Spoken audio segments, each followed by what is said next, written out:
For most people, folding paper airplanes takes place in school, when you're bored.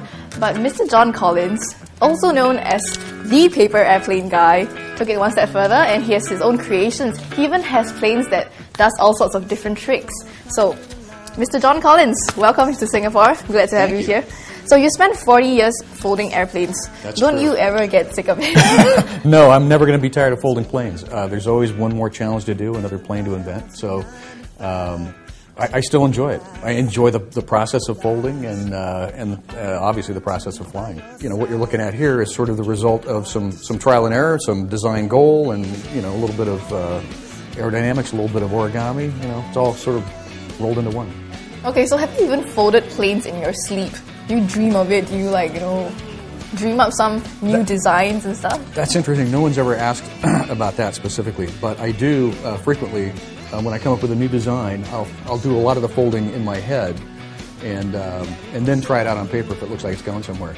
Occasionally, I'll mess up, and I'll do something up here that can't actually be done with a piece of paper, so it blows the whole idea. Do you ever fear that people might learn all these skills and maybe take over your paper airplane guy title? Actually, it's kind of a goal, is to sort of spread the designs and people will come up with their own. I mean, that's sort of why I'm here for the Amazing Machine, Singapore Amazing Flying Machine competition, is to sort of spread some of this technology to the kids here in Singapore, get them thinking about how to design better planes. So, yeah, in a perfect world, that's exactly what would happen. Someone else would try to knock me off the top of the heap here.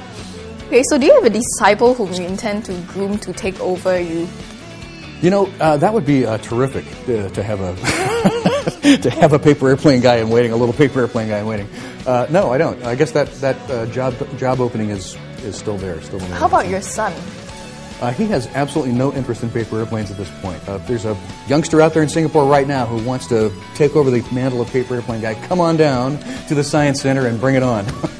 Okay, cool. Okay, would you say that your career as the paper airplane guy is more lucrative in a way compared to your full-time job at Krone TV? KRON TV, no. My job as a producer still pays the bills. Okay. But, maybe someday I could be the full-time paper airplane guy. It's not beyond the realm of possibility. What's the shortest time you've taken to come up with a new plane design?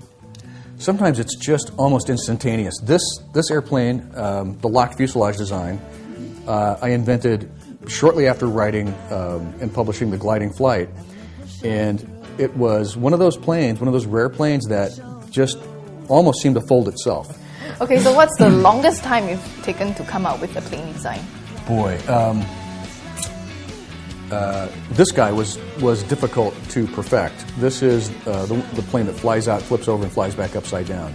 That took a lot of finessing because once it accidentally happened, it was really devilishly difficult to get one that would just completely do it in any sort of reliable fashion. So that took a lot of finagling to make that one work.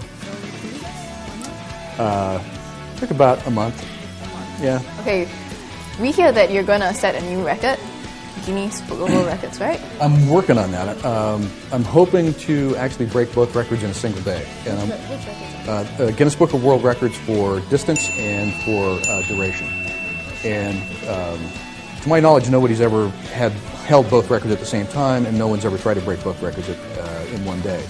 And so we're about 80% of the way there on both of those numbers, on time aloft and for distance.